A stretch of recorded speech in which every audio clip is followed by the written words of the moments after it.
अस्सलाम वालेकुम। Map making के बारे में हमने दो वीडियोस बनाई थी। पहली वीडियो में मैंने एक जनरल आपको ओवरऑल बताया था कि दुनिया किस तरह है, और सेकंड वीडियो में हम एल्टीट्यूड, लैटिट्यूड, लॉन्गिट्यूड और जीएमटी वो सारा कुछ बताया था।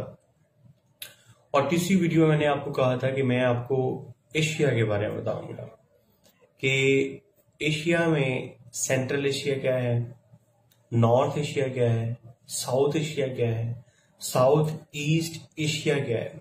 यहां तक तो बात ठीक है।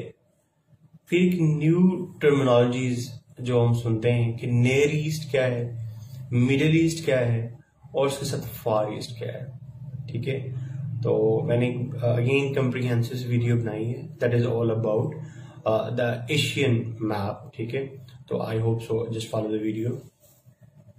किसी भी मैप को, किसी भी चीज को अंडरस्टैंड करने से पहले सबसे पहले आप लाइंस लगाएं। मैं आपको जनरली सिखा देता हूं कि ये आप ऐसे एक स्क्वायर सा बना लें और फर्ज करें अगर यहाँ पे सेंटर है तो ऊपर हमेशा क्या होगा, नॉर्थ, नीचे क्या होता है हमारा साउथ, इधर हमारा होता है ईस्ट और इस तरफ होता है हमारा वेस्ट। ठीक है, अब आप इसको थोड़ा सा मजीद अंडरस्टैंड करें कि एक पोर्शन ये भी तो बन रहा है और एक पोर्शन ये भी बन रहा है, एक पोर्शन ये भी बन रहा है, एक पोर्शन ये भी बन रहा है। तो this portion would be north east. North हमने ये लिया और ईस्ट यहां से लिया, तो this portion would be north east. और अल्टीमेटली ये क्या हो जाएगा, ये साउथ और ये ईस्ट, ये पोर्शन हो जाएगा साउथ ईस्ट। ठीक है, इसी तरह ये साउथ हमने यहां से लिया और ये डब्ल्यू यहां से लिया साउथ वेस्ट, और ये पोर्शन हमारा क्या हो जाएगा, ये हो जाएगा हमारा नॉर्थ वेस्ट हो जाएगा। इस तरह मैं एशिया का प्रॉपर मैप नहीं ड्रा करूंगा, मैं आपको सिंपली इस तरह ये समझाने की कोशिश करूंगा। और मेरी जो जनरली क्लासेस होती हैं ऑनलाइन, वो भी मेरा यही तरीकाकार है कि मैं ऐसे कैमरा होल्ड करता हूँ और लिखता जाता हूँ और एक इंटरेक्टिव सेशन ही बिल्डअप करने की कोशिश करता हूँ ताकि जो किसी के क्वेश्चन है दरमियान में वो भी एड्रेस हो जाए। तो अगर हम यहाँ पे देखें तो ये सेंटर है, तो इसको आप कह लें कि ये क्या हो जाएगा हमारा सेंट्रल एशिया। ठीक है, और इधर जो नीचे हो जाएगा वो क्या हो जाएगा साउथ एशिया। अब एशिया को हम डिवाइड कर रहे हैं ना। अच्छा, यहां पे हमने क्या रखा था, साउथ ईस्ट, तो ये वाला पोर्शन हमारा क्या हो जाएगा साउथ ईस्ट एशिया। ठीक है, और इसी तरह अगर हम ऊपर जाएं, इससे ऊपर सेंट्रल एशिया से ऊपर जाएं तो क्या बन जाएगा हमारा नॉर्थ एशिया बन जाएगा। ठीक है, और अगर हम इस तरफ से थोड़ा सा इधर आ जाएं और ये वाला पोर्शन इधर देख लें बेशक, तो ये क्या हो जाएगा नॉर्थ वेस्टर्न, सॉरी ये हो जाएगा साउथ वेस्टर्न एशिया। ठीक है ना, तो ये इस तरह कंट्रीज को अगर आप माइंड में रखेंगे तो फिर आपको कभी भी मैप याद करने में मुश्किल भी नहीं होगी। लेकिन इसको थोड़ा सा ये देख लें कि ये एशिया का मैप है अगर, तो जैसे मैंने आपको कहा ऊपर नॉर्थ एशिया, नीचे बिल्कुल साउथ एशिया, इधर जो है ईस्ट एशिया, इस तरफ ये नीचे साउथ वेस्ट एशिया आ गया, ये दरमियान में सेंट्रल एशिया, और ये इधर बिल्कुल ये मतलब नीचे साउथ, इधर वेस्ट, इधर ईस्ट, तो ये हो जाएगा साउथ ईस्ट एशिया। अच्छा, अब इसके कंट्रीज को याद करना बड़ा आसान है। मेरे पास एक छोटा सा फार्मूला है जो मैंने रट्टा लगा के याद किया था, तो वो मुझे आज तक नहीं भूला। हम कहते हैं साउथ एशिया की बात करते हैं, और साउथ एशिया में जनरली मैंने आपको बताया है कि ये जो नीचे ये अगर एशिया की बात करें तो बिल्कुल जो नीचे वाला पोर्शन है that would be south Asia. तो साउथ एशिया में मोस्टली आपको पता होगा कि पाकिस्तान और इंडिया ही आते हैं, ऐसे ही है। और आपको पता है कि पाकिस्तान और इंडिया में जो MBBS करना है ना, वो बड़ा मुश्किल है। ठीक है। और क्योंकि मुश्किल है इसलिए करते हुए क्या होती है, बड़ी तकलीफ होती है, बड़ी पेन होती है। तो अगर आप इतनी सी बात याद कर लेंगे तो आपको साउथ एशिया के कंट्रीज याद हो जाएंगे कि पाकिस्तान और इंडिया में एमबीबीएस करना मुश्किल होता है और करते हुए क्या होती है, पेन होती है। तो आप देखें ये क्या हो जाएगा हमारे पास, ये हमारे सारे के सारे कंट्रीज जो हैं उनके नाम आपको याद हो जाएंगे। ठीक है, देखें एम से क्या हो जाएगा, मालदीव। ठीक है, बी से बांग्लादेश। ठीक है, बी से भूटान। ठीक है, फिर श्रीलंका। ठीक है, पाकिस्तान। ठीक है, अफगानिस्तान और उसके साथ इंडिया और उसके साथ नेपाल। अब मुझे बताएं, ये मेरे नहीं ख्याल के सारी जिंदगी ये भूलनी चाहिए कि एमबीबीएस पाकिस्तान और इंडिया में चूंकि मुश्किल होता है और करते हुए बड़ी पेन होती है, तो ये एमबीबीएस पेन के फार्मूला से आप सारे कंट्रीज जो है ना वो याद कर सकते हैं। ठीक है, अब अगर पर्टिकुलरली बात करूं तो इसमें जो सबसे बड़ा कंट्री है वो है इंडिया। ठीक है, अब देखो हम बात किसकी कर रहे हैं, साउथ एशिया की।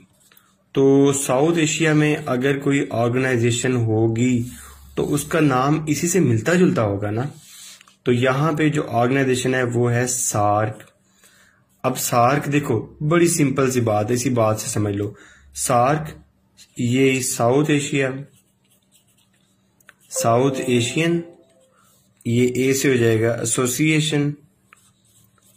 अब south Asian association, south Asia के रीजन है ना, एशिया का एक रीजन है ना, तो आर से आ जाएगा region, South Asian association for regional corporation.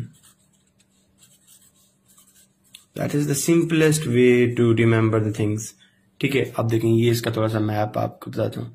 ये इंडिया, इसके अंदर अफगानिस्तान एडेड नहीं है बिकॉज अफगानिस्तान बाद में ऐड किया गया था साउथ एशिया में। इंडिया, पाकिस्तान, नेपाल, भूटान, बांग्लादेश, श्रीलंका और नीचे मालदीव।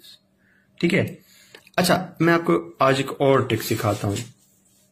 ये हमारा क्या हो गया, साउथ एशिया ओके हो गया। अब हमने याद करना है south east Asia. South east Asia में ये कंट्रीज हैं, मलेशिया, थाईलैंड, ये वो मजे हैं ना सारे, वहां पे मजे हैं। और जाहिर बात है जब मजे हैं तो फिर वहां पे जो एमबीबीएस करना होगा वो मुश्किल होगा कि आसान होगा, जाहिर बात है वो बड़ा आसान होगा, चिल सीन होगा। जो कर रहे होंगे वो मजे से जनाब बैठ के टीवी देखेंगे, और जब टीवी देखेंगे तो वहां पे कभी पीटीवी देख लेंगे और कभी जनाब इंडिया के कोई चैनल लगा के इंडियन क्रिकेट लीग देख लेंगे। ठीक है, मतलब बात वही है कि साउथ एशिया में तो मुश्किल था एमबीबीएस, थाईलैंड वगैरह में तो मजे हैं, तो करते वो भी एमबीबीएस हैं, लेकिन करते हुए बड़े मजे करते हैं। कभी पाकिस्तान की चीजें देख लेते हैं, कभी इंडिया की चीजें देख लेते हैं। अब अगर आपको इतनी सी बात याद हो गई है तो आपको सारे साउथ ईस्ट एशियन कंट्रीज के नाम याद हो चुके होंगे। ठीक है, लाइक हाउ, देखिए हम स्टार्ट करते हैं। ये है मलेशिया। ठीक है, ये ब्रुनाई, ये बर्मा जिसको हम आजकल म्यांमार कहते हैं। ठीक है, ये सिंगापुर, ये हमारे पास आ गया फिलीपीन। ठीक है, this one is Thailand, this one is Vietnam, this one is Indonesia, this one is Cambodia and this one is Laos. So simple is that. अब आज के बाद हमें कभी ये टेंशन ही नहीं होगी अगर एमसीक्यू आता है कि क्या ये कंट्री साउथ ईस्ट एशिया के मेंबर है कि नहीं है। सिंपल दिस फार्मूला कि एमबीबीएस करते हुए मजे हैं, कभी पीटीवी देखें, कभी आप जो है वो आईसीएल बेहतरीन देखें। आप अब इसमें जो एसोसिएशन होगी वो साउथ ईस्ट से रिलेटेड होगी ना, इसके अंदर जो एसोसिएशन होगी वो साउथ ईस्ट से रिलेटेड होगी ना, इसलिए उसका नाम है आसियान। अब देखें ये क्या है, ये एसोसिएशन पहले आ गया। ठीक है, किसकी एसोसिएशन है, किसकी एसोसिएशन है, क्योंकि हम साउथ ईस्ट पढ़ रहे हैं ना, तो वो एसोसिएशन है साउथ ईस्ट की, एसोसिएशन ऑफ साउथ ईस्ट। अब साउथ ईस्ट किसका, लाइक साउथ ईस्ट किसका, साउथ ईस्ट एशिया का,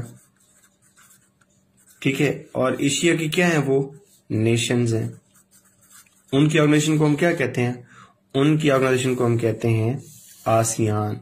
मतलब साउथ ईस्ट के अंदर जो एशियन नेशंस हैं उनकी जो ऑर्गेनाइजेशन है, जो एसोसिएशन है, उसको हम आसियान कहते हैं, जिसको हम कहते हैं association of south east Asian Nations. अब इसमें क्या मुश्किल है, ठीक है। उसके बाद क्या आ जाता है आपका, इधर ये साउथ एशिया हो गया आपका, ठीक है। उसके बाद साउथ ईस्ट एशिया हो गया। उसके बाद जो अगला पार्ट है ना, वो बड़ा मजेदार है, ये सेंट्रल एशिया। इसको याद करना कोई मुश्किल ही नहीं है। जिन कंट्रीज के एंड के नेम पे आगे तान आ जाता है, उज्बेकिस्तान, तुर्कमेनिस्तान, किर्गिस्तान, वो सारे जो हैं, सिंपल इज दैट। जिन कंट्रीज के एंड पे तान आ जाएगा ना, वो कंट्रीज क्या हो जाएंगे, वो आपके जो है वो सेंट्रल एशिया में हो जाएंगे, ठीक है।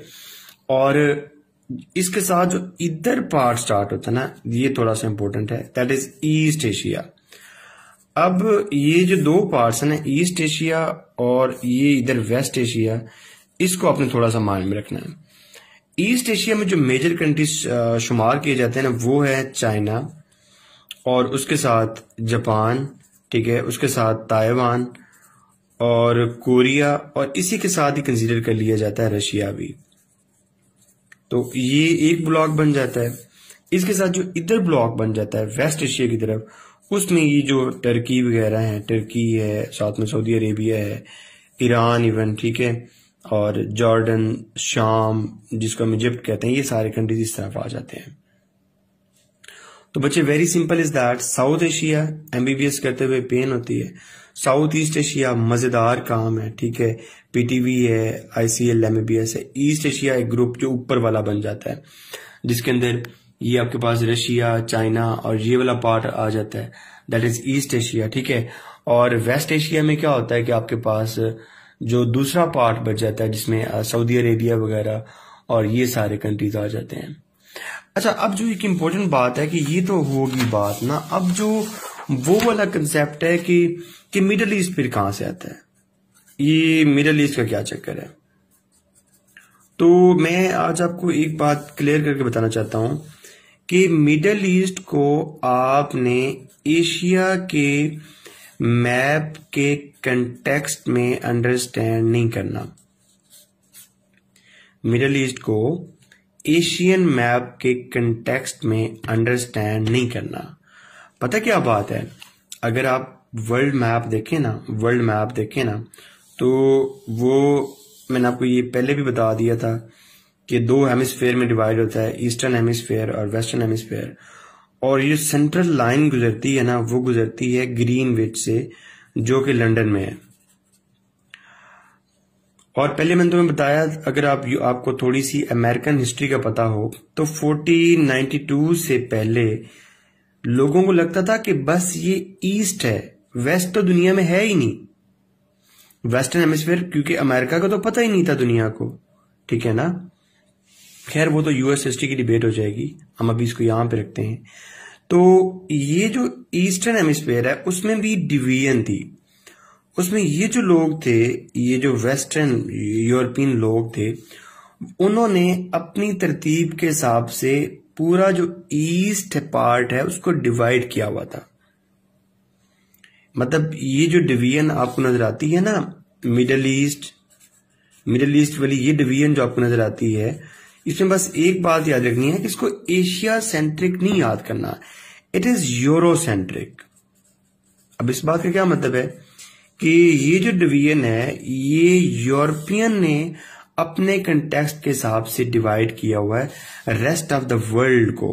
अब इस बात का क्या मतलब है कि अगर आप यहां पे इस यूरोपियन कंटेक्स्ट को माइंड में रख के इस वाले पार्ट को डिवाइड करें, तो ये 3 पार्ट्स में डिवाइड हो सकता है। एक ये पार्ट हो गया, एक ये और एक ये। अब यूरोपियंस को ये वाला पार्ट क्या पड़ रहा है, नियर, करीब है ये उनके। ये वाला पार्ट क्या है, करीब है, तो इसलिए वो इसको कहते थे नियर ईस्ट, ठीक है ना। उसके बाद ये वाला पार्ट उनको दरमियान में पड़ता था, इसलिए वो इस पार्ट को कहते थे मिडल ईस्ट, ठीक है। और जो आगे उनको पैसिफिक तक जो कंट्रीज लेके जाते थे उनको वो कहते थे कि ये तो बहुत दूर है ना, ये हो गया फार ईस्ट। मतलब अगर तुम इसको मशरिक और मगरिब, जिसे कहते हैं ना मशरिक और मगरिब, मगरिब ने ये कर दिया वो कर दिया, वेस्ट ने ये कर दिया वो कर दिया, तो इसको तुम वेस्ट के कंटेक्स्ट में समझो कि वेस्ट ने ईस्ट को अंडरस्टैंड करने के लिए 3 रीजन में डिवाइड किया हुआ था। जो उनके करीब ईस्ट था, कि पूरा ईस्ट समझ लो ना, जो उनके करीब ईस्ट था उसको वो कहते थे नियर ईस्ट, जो थोड़ा आगे आ जाता था उसको वो कहते थे मिडिल ईस्ट, और जो थोड़ा आगे था उसको वो कह देते थे फार ईस्ट, की यार ये तो बहुत दूर है। With the passage of time ये दोनों पार्ट जो हैं वो ऑलमोस्ट वो एक ही बन गए। अब मतलब नियर ईस्ट और मिडिल ईस्ट को एक ही समझा जाता है।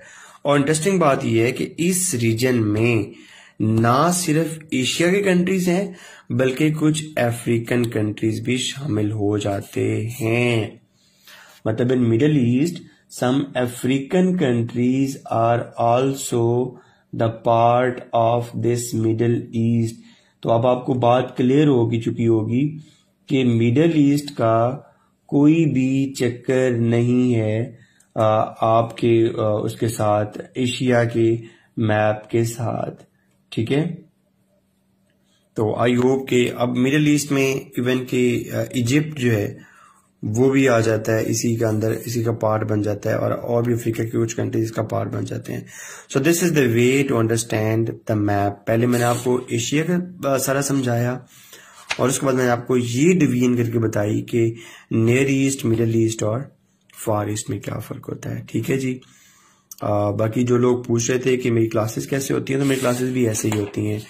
मैं हर चीज को जो है इसी तरह बिल्कुल फ्लो चार्ट बना के, तो ताकि ज्यादा से ज्यादा उसकी एफिशिएंसी हो और उसको आप इस तरीके से अंडरस्टैंड करें कि आपको समझ आ जाए। पर बाद में ये जो नोट्स हैं देन आई शेयर, तो मैं वो शेयर कर देता हूँ, ठीक है जी। Thank you so much. और आप मुझे बताइएगा कि अगला जो है मैं किसके ऊपर वीडियो बनाऊं, तो मैं इंशाल्लाह नेक्स्ट वीडियोस पे बना दूंगा जी।